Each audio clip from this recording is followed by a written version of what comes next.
नमस्कार, आप सभी देख रहे हैं उज्जवल जम्मू। मैं कामाक्षी डोगरा। इस समय हमारे साथ उपस्थित है CMO doctor JP Singh ji. Sir नमस्कार, उज्जवल जम्मू में स्वागत। नमस्कार नमस्कार। सर कोविड-19 की बात की जाए, कोविड-19 की वैक्सीन आई, लोगों में एक नई आशा की किरण जगी। सर उसके बाद जो है फ्रंट लाइन वॉरियर्स को कोविड-19 की वैक्सीन लगी। सर कैसा रिस्पॉन्स रहा उसका? हाँ देखो, काफ़ी हमें अभी आज 2 तारीख है और मुझे याद है पिछली 4 मार्च को 2020 में हमारा फर्स्ट केस जम्मू में आया था पॉजिटिव कोरोना का। और तब से लेके 1 साल हो गया जब हम इस कोरोना से जूझ रहे हैं। हाँ अभी थोड़ा सा कम हुआ है, लेकिन हमें वो इसको बिल्कुल भी ढील नहीं छोड़नी है। वो सारे जो अप्रोप्रिएट मेजर्स हैं वो फॉलो करते रहना है। मास्क हो गया, सोशल डिस्टेंसिंग हो गई और अपने हाथ बार बार धोना, ये फॉलो करते रहना है। लेकिन एक बड़ी उम्मीद की जो किरण जगी वो जगी एक वैक्सीनेशन कि जो हमारे इंडिया की ही सीरम इंस्टीट्यूट ऑफ इंडिया ने जो वैक्सीन बनाई है, कोविशील्ड उसका नाम है, वो हमारे जम्मू कश्मीर में भी वही वैक्सीन आई है। और उस वैक्सीन में जैसे कि वो 16 जनवरी को लॉन्च हुई थी हमारे प्रधानमंत्री मोदी जी द्वारा, और तब से लेके ऑलमोस्ट 26 डेज़ हो गए जब सेशन लगे हैं, 26 डे सेशंस। तो उसमें जो पहले थे हमारे हेल्थ केयर वर्कर्स का था, उसमें अगर मैं अपने जम्मू डिस्ट्रिक्ट की बात करूं तो मेरे पास 19,000 का टारगेट है। अभी भी चल रहे हैं, तो हमने 80% वो कवर कर लिए हैं। उसके बाद जो दूसरा ग्रुप था वो हमारा फ्रंट लाइन वर्कर्स था। फ्रंट लाइन वर्कर्स में आपके सारे जितने भी पैरामिलिट्री फोर्सेज हैं वो सारे उसमें आ जाने हैं। उसके अलावा रेवेन्यू के ऑफिशियल्स आने हैं, उसके अलावा सैनिटेशन वर्कर्स आने हैं। वो सारे जो डाटा था वो हमारे पास कोई ऑलमोस्ट 45,000 का डाटा है। तो उनमें से भी 70% ऑलरेडी हो चुके हैं। तो ये भी चल रही है। लेकिन जो सबसे इम्पॉर्टेंट जो बात थी कि जो हमारे बुज़ुर्ग लोग हैं, सीनियर सिटीजन 60 ईयर्स से जो ऊपर हैं, जो वल्नरेबल भी हैं, बीमारियां भी लगती हैं उनको, उनके लिए जो प्रधानमंत्री मोदी जी ने ही कल खुद लगवाई उन्होंने वैक्सीन। उसके बाद ये हमारे पूरे भारतवर्ष में ये शुरू हो गई और हमारे जम्मू में भी ये स्टार्ट हुई है। और जम्मू में हमने कल इसको फर्स्ट डे पे, हालांकि साइट्स हमारी 20 थी, फिर भी हमने 450 जो है डोजेज़ वो हमने लगा दी हैं। और ये जो है सीनियर सिटीजन्स है, तो मैं ये आपके माध्यम से अपील करना चाहूँगा कि इसको एक जो लिंक शेयर हुआ है, जो आरोग्य सेतु ऐप है, उसमें जाके अपने आप को रजिस्टर करें। उसमें 2-3 चीज़ें, नाम तो लिखेंगे ही, जो आईडी प्रूफ है वो डालना है। वो कुछ भी हो सकता है, आधार कार्ड हो सकता है, आपका पैन कार्ड हो सकता है, आपका वोटर आईडी कार्ड हो सकता है, एनी डॉक्यूमेंट जो भी है वो हो सकता है, उसका वो आईडी नंबर उसमें डालना है। उसके बाद अपना फ़ोन नंबर लिखना है और सबसे इम्पॉर्टेंट बात, पिन कोड ज़रूर डालना है। पिन कोड जैसे डालोगे, उसको सबमिट करोगे, तो जो नियरेस्ट साइट होगी आपकी वो उसमें आ जाएगी और उसमें फिर वो जब ओके करोगे तो वो आपका रजिस्टर हो जाएगा। सर कल जैसे सीनियर सिटीजन्स को लगी, सर किस तरीका का रिस्पांस, जैसा जितना सोचा था उतना आया, उससे बढ़कर आया? नहीं, रिस्पांस बहुत अच्छा, क्योंकि कल फर्स्ट डे था, कई लोगों को पता भी नहीं था कि ऐसा होना है। कि इवन हम भी थे कि हम ये इसको 6 के बाद करना है हमने, क्यों 6 तारीख तक हमारा फ्रंट लाइन वर्कर्स का मॉप अप राउंड चल रहा था।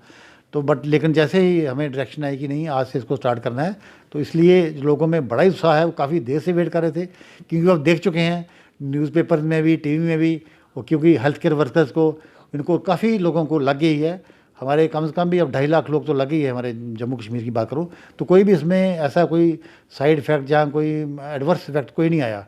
तो इसलिए सभी को था कि ये वैक्सीन जो लगानी बहुत ज़रूरी है, क्योंकि कोविड की अगर अपसर्ज होगी तो इसका बचने का एक ही तरीका, दैट इज़ वैक्सीनेशन। सर कहीं ना कहीं लोगों में अफवाह उठी गई है कि वैक्सीन लगाने से ये हो रहा है, वो हो रहा है, बुखार चढ़ रही है। तो सर उस अफवाह को थोड़ा हमारे दर्शकों को बता दें कि ये बिल्कुल गलत है। हाँ, अफवाह बिल्कुल गलत है, लेकिन देखो ये वैक्सीन है। जैसे आपको टेटनस का इंजेक्शन लगता है ना, टीटी का इंजेक्शन, तो बस वह सेम ही इंजेक्शन है। और इस इंजेक्शन लगाने के साथ हाँ थोड़ा सा बॉडी रिस्पॉन्स करती है, क्योंकि एंटीजन है। ये जो इंजेक्शन है ये भी एक एंटीजन होता है, उसके खिलाफ बॉडी उसको रिस्पॉन्ड करती है। वो कैसे करती है? फीवर होगा छोटा मोटा, थोड़ी दर्दें हो जाएंगी, हेडेक हो जाएगी, बस इसमें यही होगा और कुछ नहीं होगा। तो इसमें कुछ नहीं होगा और ये जो है बिल्कुल टोटली सेफ़ रहोगे सारे, और इसमें कोई भी किस्म का साइड इफ़ेक्ट नहीं है। तो मैं तो बुज़ुर्गों से खास करके अपील करना चाहूँगा कि जो वल्नरेबल हैं, वो काफ़ी बीमारियां भी आ जाती हैं, तो इसलिए उनको तो बहुत ज़रूरी ये वैक्सीन लगवानी चाहिए। सर क्या मतलब कि अगर प्राइवेट लगवानी हो क्या प्राइस वगैरह रहेगा, कुछ ऐसा बता दें? ऐसा भी है, जो प्राइवेट हॉस्पिटल्स हैं वो हॉस्पिटल्स हैं जो आयुष्मान भारत स्कीम में इम्पैनल्ड होंगे, वो हॉस्पिटल्स होंगे। तो उनमें जो इन्होंने रखा हुआ है कि जो एक डोज़ का वो 250 रुपया चार्ज करेंगे, 150 रुपीज़ की वो वैक्सीन लेंगे प्राइवेट हॉस्पिटल वाले हमारे स्टोर से, और 100 रुपया वो सर्विस चार्ज है। तो 250 रुपीज़ की एक डोज़ पड़ेगी उन लोगों को जो प्राइवेट में लगाना चाहते हैं। सर फ्रंट लाइन वर्कर्स को लग गया, सीनियर सिटीजन्स को, तो सर बाकियों को कब तक लगेगा कुछ? ये बिल्कुल फेज्ड मैनर में चल रहा है, बिल्कुल फेज मैनर में। अब देखो, जैसे मैं आपको बता दूं कि हमारी जम्मू डिस्ट्रिक्ट में ये कोई 1.5 लाख के करीब लोग हैं 60+ में, तो ये उनको लगेगा पहले। उनका जब ये राउंड ख़त्म होगा तो उसके बाद आप दूसरा स्टार्ट किया उन्होंने 45 से ऊपर 59 तक, जिनको बीमारी हैं, कोमॉर्बिड कंडीशंस हैं, और वो कंडीशन जो 20 बीमारियाँ हैं वो ऑलरेडी डॉक्यूमेंटेड हैं कौन कौन सी बीमारी हैं। तो वो लोग जो हैं उन बीमारियों में अगर हैं तो वो भी एक सर्टिफिकेट लेके, रजिस्टर्ड मेडिकल प्रैक्टिशनर का एक सर्टिफिकेट होगा, वो लेके अपने नज़दीकी साइट पे जाएं, रजिस्टर करें अपने आप को और जाएं। और सर कितनी साइट्स हैं जहाँ पे कोविड-19 की वैक्सीन अभी तो जो हमारी अभी चल रही है वो 20 हैं, लेकिन इसको हम जब पूरा स्टार्ट कर देंगे सभी को मिला के हमारी ऑलमोस्ट 100 तक साइट्स हो जाएगी पूरे हमारी डिस्ट्रिक्ट में, सभी ब्लॉक्स को मिला के और करके। सर किस तरीके से रजिस्टर करें, किस तरीके से जाएं सर, एक बार हमारे दर्शकों को बता दें। ये वही है जो एक तो मैंने बताया आपको आरोग्य सेतु में, आरोग्य सेतु एक डाउनलोड कर लें अपने फ़ोन पे, मोबाइल पे, उसमें जाके उसमें ऑप्शन आएगा रजिस्ट्रेशन फॉर वैक्सीनेशन, तो उसमें कराना। एक दूसरी हमारी वो जो है वो एक लिंक है, वो भी रजिस्ट्रेशन फॉर वैक्सीनेशन है कोविड की, उसमें जाके उसको खोलिए, उसमें वो सारी डिटेल्स आ जाएंगी जो आपने भरनी है, नाम, आपका एड्रेस, सन ऑफ, आपके उम्र कितनी है, आपका डेट ऑफ बर्थ क्या है, पिन कोड नंबर क्या है उस जगह का, वो सारे आ जाएंगे उसमें, सारे ऑप्शंस आपको दिखेंगे। तो उसमें जाके उनको अपने आप को रजिस्टर कर लेना उसमें। तो सर जब सीनियर सिटीजन आएंगे उनके साथ एक अटेंडेंट होना ज़रूरी होगा, तो सर उनको कितनी देर तक ऑब्जर्वेशन में रखा जाएगा ताकि कोविड वैक्सीन को लेके? हाँ, ये बड़ा इंपॉर्टेंट क्वेश्चन है कि सीनियर सिटीजन जो भी आए वैक्सीनेशन ले वो अकेले नहीं आए, वो अपना किसी भी घर वाला, कोई भी अटेंडेंट, एनीबॉडी, वो आ जाए साथ में। क्योंकि जब वैक्सीन लगने के बाद उनको हम हाफ एन आवर, आधा घंटा का ऑब्जर्व करते हैं उनको कि कोई ऐसी प्रॉब्लम ना हो, तो इसलिए उनको वो बैठना है वहाँ पर। और उसके बाद वो जो अटेंडेंट है वो उसको उनको बड़े आराम से साथ में लेके घर में चले जाए। और इसलिए हम कहते हैं कि अटेंडेंट कौन अकेले नहीं आए, बाई चांस अकेले आए, कोई चक्कर ही आ गया, may be due to something else. कई बार होता है कि इंजेक्शन लग रहा होता है, वो देख के घबरा जाता है कि इसको इंजेक्शन लग रहा है, जब कोई साइकोलॉजिकल हो जाता है, तो उसके लिए वो उसको सपोर्ट होती है कि नहीं मेरा साथ में कोई आया हुआ है, तो वो सपोर्ट रहती है, उसको एक मॉरल सपोर्ट रहती है साथ में। सर अगर किसी को और कोई प्रॉब्लम हो तो सर वैक्सीन से उसका कुछ लेना देना नहीं है, अगर कोई और मेडिसिन चल रही हो और ऊपर से वैक्सीन लगाए? जो भी दवाई वो खा रहे हैं लोग बीमारियों के लिए अलग, वो खाते रहें, वो बिल्कुल नहीं बंद करनी है। इसमें कोई भी ऐसी चीज़ नहीं है कि वैक्सीन कंट्राइंडिकेटेड है। जो बीमारियां जिनको हैं, जो लोग दवाइयाँ खा रहे हैं, कोई किस्म की कंट्राइंडिकेशन नहीं है। सिर्फ कंट्राइंडिकेशंस वही हैं, एक 18 साल से कम नहीं लगानी, एक जो हमारे गर्भवती महिलाएँ उनको लगानी, और जो दूध पिलाती महिलाएं हैं अपने बच्चों को 6 महीने तक, उनको नहीं लगानी। सर आखिरी में हमारे दर्शकों को क्या कहना चाहेंगे कोविड-19 की वैक्सीन को लेकर? हाँ, मैं अपने आपके दर्शकों को यही बताना चाहता हूँ कि कोविड जो 19 है, ये जो वायरस है, इसके बचने के लिए अब एक ही दवा है, दैट इज़ वैक्सीन, जिसका हम काफ़ी देर से इंतजार कर रहे थे, वो वैक्सीन ही है।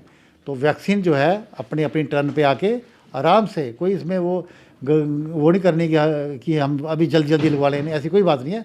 We have sufficient stocks of vaccine हमारे पास पड़ी हुई है, तो हम फर्स्ट डोज, सेकंड डोज के लिए रखी हुई है वैक्सीन, वो लगाते रहें। क्योंकि फर्स्ट डोज जो लगवाएगा रजिस्टर करके उसको सेकंड डोज के लिए अपने आप मैसेज आ जाएगा कि आप सेकंड डोज आपकी ड्यू है फलानी डेट को और आप फलाने सेंटर में पहुँचो। सर मैं एक चीज़ जानना चाहूँगा, जिसको कोविड-19 की वैक्सीन लग गई है और जिसको नहीं लगती, जिसको लग गई हुई है, क्या वो कोविड-19 फैला सकता है?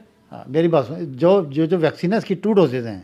सपोज अगर आज लगवाई ना, तो जब सेकंड डोज के बाद 14 डेज़, ऑलमोस्ट फर्स्ट डोज से 42 डेज़ हो गए, तो 42 डेज़ तक उसको सभी प्रिकॉशंस लेने हैं जो हम आगे ले रहे हैं, जिसमें वही आ गया, मास्क पहनने हैं, आपने सोशल डिस्टेंसिंग मेंटेन करनी है, और आपने बार बार हाथ धोने हैं। और 14 डेज, जब 42 के बाद उसको एंटीबॉडीज़ बनना शुरू हो जाएंगी। उसके बाद जो है, क्योंकि अभी हमारे 42 डेज़ कहीं के हुए नहीं है जिन्होंने फर्स्ट डोज लगाई थी हेल्थ केयर, तो वो जब वो टेस्ट कराएंगे अपने एंटीबॉडीज़ के लिए, तो एंटीबॉडीज जब बन जाएंगी देन ही सेफ, फिर वो सेफ हो जाएगा, वो और स्प्रेड नहीं कर सकता। धन्यवाद सर। तो जैसा कि हमारे साथ थे CMO doctor JP Singh ji, इनका भी यही कहना था कि वैक्सीन आ गई है, फिर भी कहीं ना कहीं अभी भी जो है सीनियर सिटीजन्स को लग रही है, उसके बाद जो सबको लगेगी, कहीं ना कहीं अभी भी हमें प्रिकॉशंस लेने हैं, हैंड सैनिटाइज़र, मास्क यूज़ करना है। ऐसी और अपडेट्स लेके हम आपके सामने हाजिर होंगे। उज्जवल जम्मू से कमक्षी डोगरा, नमस्कार।